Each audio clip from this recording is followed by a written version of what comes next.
Zeal Brothers here with another video. This one is about my favorite book of the Bible, the book of Ecclesiastes. And when you look at my favorite book of the Bible, Ecclesiastes, 12 chapters. Now, why is it my favorite? It's my favorite because it contains everything that people say is not in the Bible. And when I talk to a lot of people that are Christians, they will ask questions like, does the Bible ever question what the purpose of man is? The Bible always makes it things seem like if you do good, everything happy will happen to you. Well, Ecclesiastes is one of those books. Well, first off, if you say that, you haven't read much of the Bible. But Ecclesiastes is one of those books that exposes that. It is deeply philosophical, but it is deeply practical at the same time. It's a wisdom book. And it starts off with this procession of all these things that seem endless but pointless. And he uses that to describe how life appears without God. And it's a way of thinking about the book of Ecclesiastes is that it isn't an argument for God in its own way.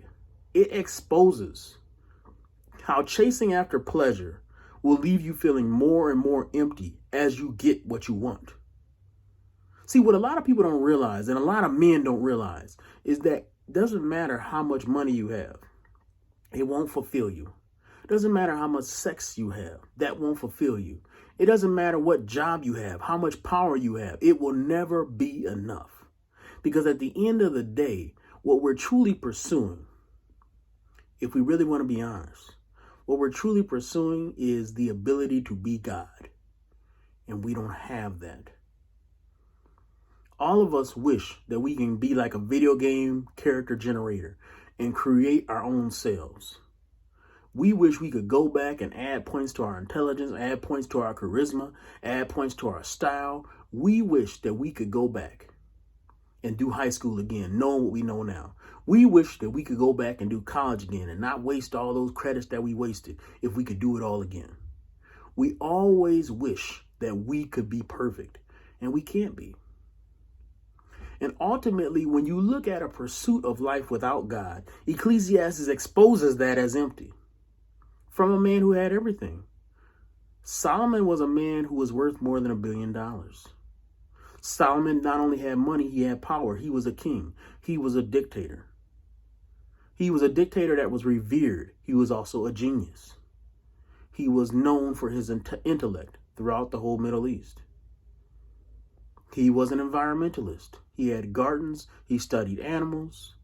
He was an economist. He had the Israeli economy moving at a pace that has never matched to this day.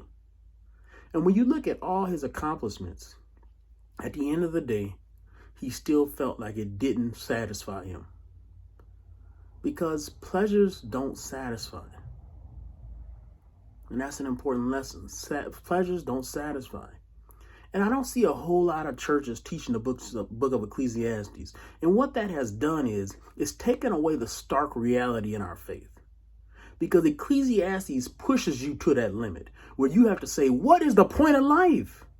Ecclesiastes, sometimes for some people, they think it's a depressive book, but it's not a depressing book. It's a book that takes you to the precipice of what the limits of your thought really are. In other words, it presumes that you can pursue pleasure as much as you want.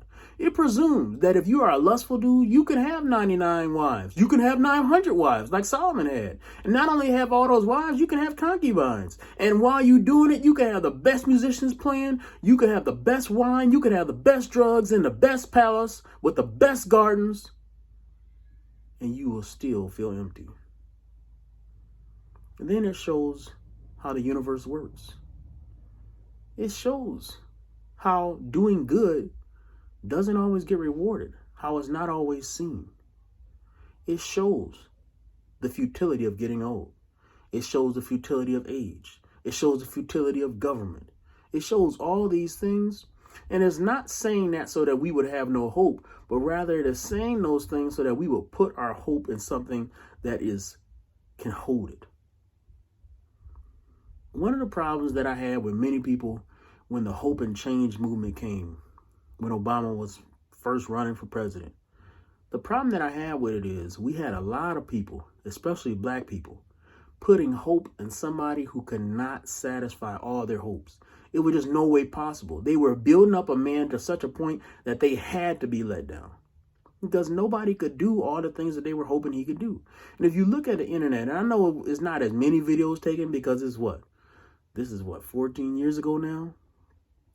When you look at those videos of people and how much they had invested in Obama, it was crazy some of the things that they thought he was going to do.